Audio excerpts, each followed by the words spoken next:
Good morning students. आज हम लोग मैट्रिक्स पढ़ने जा रहे हैं। मैट्रिक्स को हिंदी में अवयवी कहते हैं। आशा करता हूँ पहले तो कि आप लोग घर पे सभी सेफ होंगे और कोरोना वायरस की इस जंग में साथ दे रहे होंगे। तो हम लोग अब, ताकि आप लोगों को पढ़ाई का नुकसान नहीं हो, इस कारण अब आप ऑनलाइन क्लासेस स्टार्ट कर रहे हैं हम लोग, ताकि आपकी पढ़ाई कंटिन्यू बनी रहे और इससे कोई भी आपके पढ़ाई का लॉसेस ना हो। तो सबसे पहले हम लोग स्टार्ट करेंगे मैट्रिक्स। मैट्रिक्स को हम लोग हमेशा कैपिटल लेटर में लिखते हैं और इसके जो एलिमेंट्स होते हैं अवयव, उनको हमेशा स्मॉल लेटर से लिखा जाता है। देखिए, ये मैट्रिक्स का साइन है और ये पहला कॉलम, ये दूसरा कॉलम, ये पहली रो, ये दूसरी रो, रो यानी पंक्तियां, पहली पंक्ति दूसरी पंक्ति, और कॉलम यानी स्तंभ, पहला स्तंभ और दूसरा स्तंभ। अब हम लोग मैट्रिक्स के ऑर्डर के बारे में बात करेंगे कि मैट्रिक्स का जो क्रम होता है वो क्या होता है। मैट्रिक्स का जो ऑर्डर होता है उसको आई क्रॉस जे से लिखा जाता है। आई रिप्रेजेंट करता है पंक्ति को और जे रिप्रेजेंट करता है स्तंभ, और ये ए आई के स्मॉल लेटर्स में जो लिखा जा रहा है ये इसके अवयवों को रिप्रेजेंट करता है। मैट्रिक्स के अब प्रकार, type of the matrix. Matrix के कौन कौन से प्रकार होते हैं हम इसके ऊपर बात करते हैं।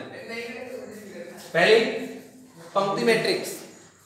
ऐसी मैट्रिक्स जिसमें केवल और केवल एक पंक्ति हो, पंक्ति मैट्रिक्स कहलाती है। वापस सुनिए, ऐसी मैट्रिक्स जिसमें केवल एक पंक्ति हो, पंक्ति मैट्रिक्स कहलाती है। देखिए आप लोग, एक पंक्ति है और दो स्तंभ है, इसलिए इसका ऑर्डर भी क्या हो गया, 1 क्रॉस 2। फिर दूसरी बात करते हैं हम लोग स्तंभ मैट्रिक्स के लिए। स्तंभ मैट्रिक्स में क्या होगा, जैसे हम लोगों ने पंक्ति मैट्रिक्स पढ़ी है उसी प्रकार स्तंभ मैट्रिक्स है, जिसको हम लोग इंग्लिश में बोलते हैं कॉलम मैट्रिक्स, जिसको सी से रिप्रेजेंट करेंगे। अब यहाँ आप लोग देखिए, एक ही स्तंभ आपको दिखाई दे रहा है, पंक्तियां 2 है, इसका मतलब कौन सा मैट्रिक्स हुआ ये, स्तंभ मैट्रिक्स। थर्ड, शून्य मैट्रिक्स, जिसको जीरो मैट्रिक्स भी बोलते हैं। ऐसी मैट्रिक्स जिसके सभी एलिमेंट्स जीरो हो, जीरो मैट्रिक्स कहलाती है। हिंदी में इसको शून्य मैट्रिक्स बोलते हैं। इसी प्रकार स्क्वायर मैट्रिक्स, जिसको बोलते हैं वर्ग मैट्रिक्स। अभी मैं हिंदी में ही लिख रहा हूँ, फिर बाद में हिंदी और इंग्लिश दोनों में लिख दूंगा ताकि आपको पता लगता रहे। अभी वीडियो स्टार्ट है। अब आप देखिए, वर्ग मैट्रिक्स का मतलब, जैसे आप लोग वर्ग के लिए जानते हो कि जिसकी चारों भुजाएं बराबर होती है, इसी प्रकार इसमें देखिए वर्ग मैट्रिक्स से मतलब है जिसमें रो और कॉलम यानी पंक्ति और स्तंभों की संख्या क्या होनी चाहिए, समान। तो ये स्क्वायर मैट्रिक्स कहलाता है, इसको वर्ग मैट्रिक्स कहते हैं। आफ्टर दैट हम लोग बात करते हैं डायगोनल मैट्रिक्स, जिसको बोलते हैं विकर्ण मैट्रिक्स। क्या बोलते हैं, विकर्ण मैट्रिक्स। अब विकर्ण में आप लोग जानते हो, जो वर्ग मैट्रिक्स होता है उसका विकर्ण इसी प्रकार खींचा जाता है। तो विकर्ण के ऊपर जो अवयव हैं वह नॉन जीरो होने चाहिए, यानी अशून्य होने चाहिए। बाकी एलिमेंट क्या होने चाहिए, जीरो। तो वह मैट्रिक्स क्या कहलाएगा, विकर्ण मैट्रिक्स कहलाएगा। इसको इंग्लिश में बोलते हैं डायगोनल मैट्रिक्स।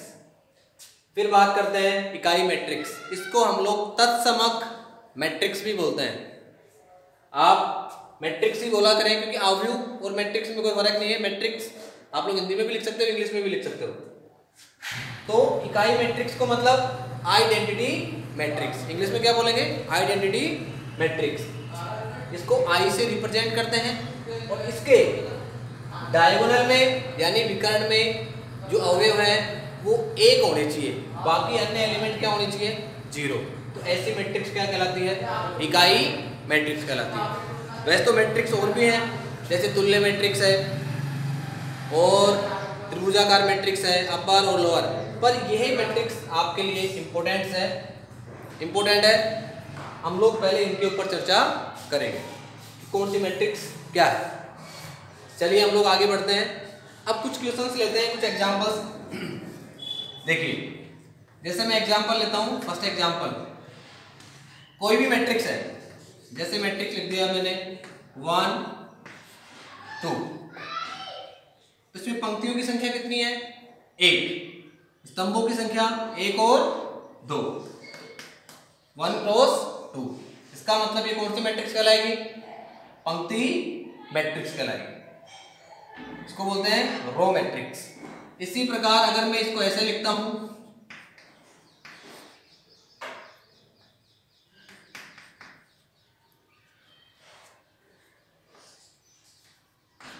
तो यह है कॉलम मैट्रिक्स। क्यों? क्योंकि इसमें कॉलम एक ही है। अब हम लोग आगे बढ़ते हैं, ऑर्डर की बात करते हैं कि मैट्रिक्स का ऑर्डर क्या होगा।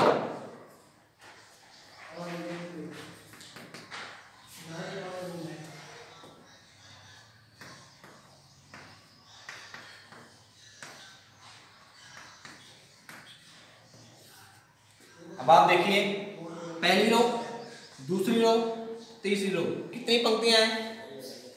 3। स्तंभ कितने हैं? 1 2 और 3। तो ये कौन सी मैट्रिक्स हुई? वर्ग मैट्रिक्स। और इसका ऑर्डर कितना हुआ? 3 गुणा 3। वैसे इसको 3 क्रॉस 3 बोलते हैं। ये आई को रिप्रेजेंट करता है और ये किसको रिप्रेजेंट करता है? जे को। अगर मैं इसको इस प्रकार लिखता हूं, जैसे अभी पंक्तियां कितनी है? 1 2 और 3, तो पंक्तियों की संख्या 3 और स्तंभ कितने हैं? 2। तो इसका ऑर्डर कितना हो गया? 3 क्रॉस 2। अब ऑर्डर आपको समझ में आ गया होगा। मैट्रिक्स के प्रकार हमने देखे, ऑर्डर आपको समझ में आ गया। तो इसी प्रकार हम लोग इन मैट्रिक्स के बारे में आज हम लोगों ने चर्चा की है। कौन कौन सी मैट्रिक्स? पंक्ति मैट्रिक्स, स्तंभ मैट्रिक्स, शून्य मैट्रिक्स, वर्ग मैट्रिक्स, विकर्ण मैट्रिक्स, इकाई मैट्रिक्स। और भी मैट्रिक्स है, जैसे अदिश मैट्रिक्स है और इक्विवेलेंस मैट्रिक्स है, इसको तुल्य मैट्रिक्स भी बोलते हैं। त्रिभुज मैट्रिक्स है जिसमें अपर और लोअर होते हैं। लेकिन आप अभी इतना जानें क्योंकि ये आपके काम की चीज़ है, हम लोग आगे इसके बारे में और चर्चा करेंगे।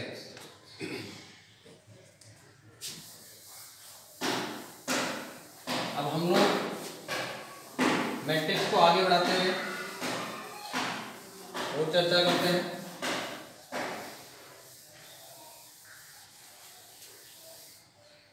बात करते हैं सम ऑफ मैट्रिक्स।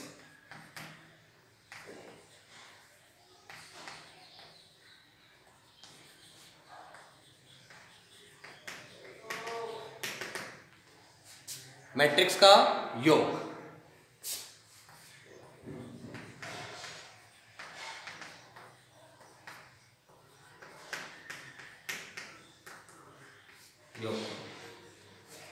मैट्रिक्स को कैसे जोड़ा जाता है ये हम लोग देखते हैं।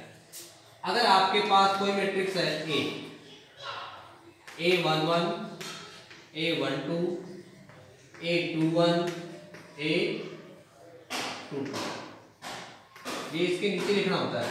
ये बताता है कि ये फर्स्ट कॉलम, फर्स्ट रो और फर्स्ट कॉलम है। ये इसका मतलब first row second column, second row first column, second row second column. दूसरी कोई मैट्रिक्स है B, B11, B12, B21, B2। सबसे पहले तो हमें ये पता होना चाहिए कि कौन सी मैट्रिक्स को जोड़ा जा सकता है। तो मैट्रिक्स को जोड़ने के लिए ये बहुत जरूरी है कि दोनों मैट्रिक्स का ऑर्डर सेम होना चाहिए। अगर ऑर्डर सेम नहीं है तो हम लोग मैट्रिक्स को आपस में नहीं जोड़ सकते। तो मैट्रिक्स को जोड़ने के लिए सबसे आवश्यक चीज़ है कि इनका दोनों का ऑर्डर क्या होना चाहिए? सेम। अब आप इसका भी ऑर्डर देखें 2 क्रॉस 2, इसका भी देखें 2 क्रॉस 2। इसका मतलब 2 पंक्ति 2 स्तंभ, 2 पंक्ति 2 स्तंभ।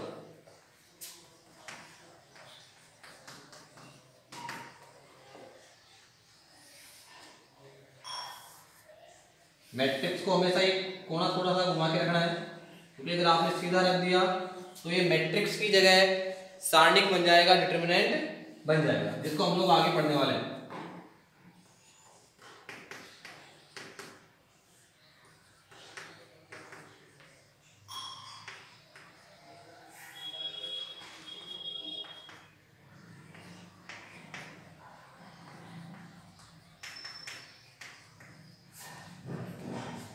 ये हमेशा ध्यान रखें कि मैट्रिक्स को जोड़ने के बाद जो नई मैट्रिक्स बनेगी उसका ऑर्डर भी इन्हीं के समान होगा, सेम ऑर्डर होगा। क्या होगा? सेम ऑर्डर, मैट्रिक्स का ऑर्डर सेम रहेगा। और ये हमेशा ध्यान रखें कि मैट्रिक्स में जो एलिमेंट जोड़े जाते हैं वो संगत अवयवी जोड़े जाएंगे, करस्पॉन्डेंस एलिमेंट्स। जैसे A11 में जोड़ा जाएगा B11, A12 में जोड़ा जाएगा B12, A21 में B21 और A22 में B22। ये हो गया मैट्रिक्स का योगफल। सेम जैसे हमने योग किया है मैट्रिक्स का, उसी प्रकार क्या होगा, घटाएंगे हम लोग मैट्रिक्स को, इसी प्रकार सब्ट्रैक्ट करेंगे, सेम, कोई फर्क नहीं। फॉर एग्जाम्पल हम लोग लेते हैं, जैसे आप लोग कोई भी एग्जाम्पल ले सकते हो।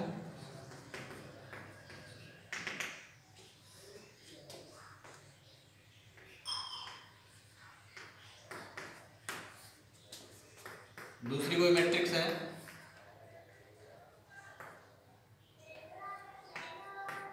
कुछ भी नहीं, अब आपने जोड़ा A प्लस B, एक और एक 2, 2 और 5 7, 3 और 3 6, 4 और 4 8। तो आपने देखा इसका जो ऑर्डर था वही योग करने के बाद भी इसका भी ऑर्डर क्या आया, सेम, 2 क्रॉस 2, इसका भी कितना है, 2 क्रॉस 2। तो हमेशा योग करने के बाद हमेशा ध्यान रखें कि मैट्रिक्स का ऑर्डर कभी भी चेंज नहीं होगा, और हमेशा योगफल उन्हीं मैट्रिक्सों का होगा जिनका ऑर्डर क्या हो, सेम, अदरवाइज हम लोग योग नहीं कर सकते। ठीक है स्टूडेंट्स?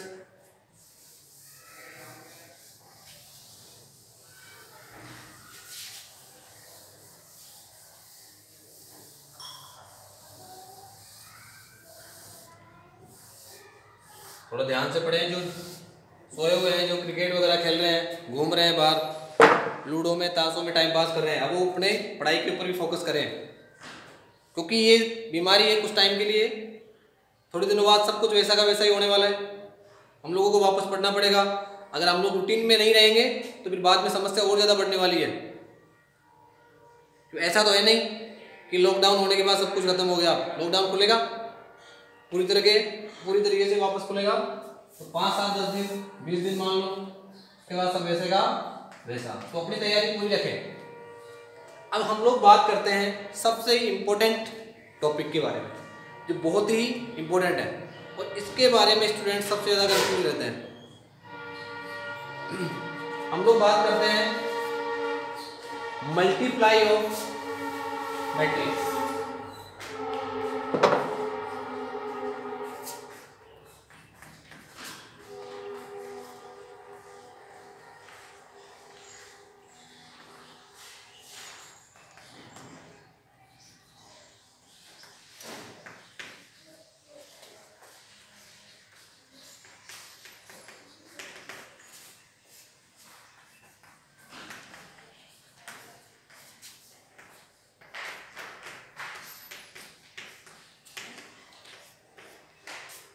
अवयव का गुणनफल। अब इसमें इंपॉर्टेंट है, ये बड़ा इंपॉर्टेंट टॉपिक है, ये बहुत काम में आता है, और इसमें स्टूडेंट सबसे ज्यादा कंफ्यूज होते हैं। ध्यान से समझना, A11, A12,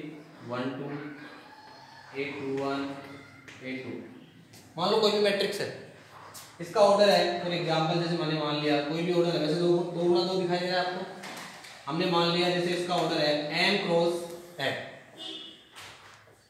n तो पंक्तियों की संख्या और n स्तंभों की संख्या।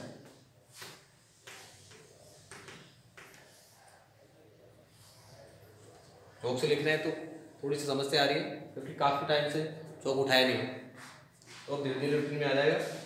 आप ध्यान रखें B11, B12, B21, B2, तो इसका ऑर्डर है n क्रॉस मान लो क्या है बेटा p है।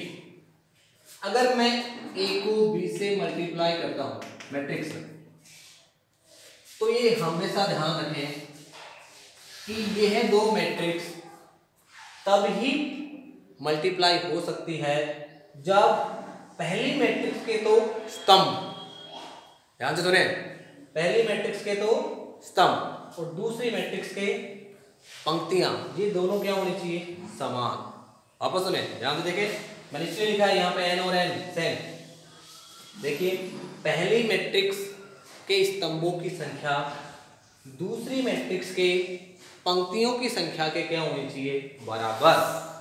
यहाँ पे ये नहीं जाए कि आप लोग ये ऑर्डर देख रहे कि 2 गुना 2 है, इसका 2 गुना 2 है, वो बात की बात है। पहले आप लोग समझे कि मान लो कोई और ऑर्डर भी होता n क्रॉस nb और इसका ऑर्डर होता है n क्रॉस p, तो ये हमें ध्यान रखना है कि ये अंदर वाले एलिमेंट है ना, ये जो लिखे हुए हैं, ये दोनों क्या होने चाहिए सेम। जैसे यहाँ भी n है, यहाँ पे भी n है, इसका मतलब पहले मैट्रिक्स के तो स्तंभों की संख्या और दूसरी मैट्रिक्स के पंक्तियों की संख्या क्या होनी चाहिए इक्वल होनी चाहिए, तब ही हम लोग क्या कर सकते हैं इसको मल्टीप्लाई कर सकते हैं। और मल्टीप्लाई करने के बाद जो मैट्रिक्स आएगी उसमें से ये जो सेम है वो हट जाएगा, तो नए मैट्रिक्स का ऑर्डर क्या आ जाएगा n क्रॉस p, क्या आएगा n क्रॉस p। जैसे हम लोग देखते हैं, अब इसको गुणा करने का जो प्रोसीजर होता है वो क्या है, अब मैं शॉर्ट में भी लिख देता हूं। मान लो m क्रॉस ये p है, दूसरा है b है, कुछ भी मान लो ये p क्रॉस t है, तो इनको मल्टीप्लाई करने के बाद पहले तो ये देखें कि ये मल्टीप्लाई हो सकते हैं कि नहीं हो सकते। p अंदर वाला ये p दोनों सेम है, इसका मतलब मल्टीप्लाई हो सकते हैं। तो नए का ऑर्डर कितना आएगा, ये p हट जाएगा m क्रॉस t। अब हम लोग मल्टीप्लाई करना सीखेंगे नेक्स्ट वीडियो में, ठीक है। तब तक अपना ध्यान रखें। और अब आप लोग टाइम पास आप लोगों ने खूब कर लिया है, खूब घूम लिया है, खूब टीवी देख लिए, खूब फिल्में देख ली हैं आप लोगों ने, सारा टाइम पास आप लोग खूब किया है। अब आप लोग पढ़ाई पे भी थोड़ा बहुत फोकस करें, इसको भी टाइम दें क्योंकि यही करियर बनाने वाली है। अभी आप लोगों ने देखा कि जो सक्सेस था, जिसकी गवर्नमेंट सर्विस थी, जो अच्छी जगह सेटल था, उसका रोजगार सही चल रहा है और बाकी सब बैठे हैं घर पे। इसलिए ध्यान रखें, करियर भी इम्पोर्टेंट है।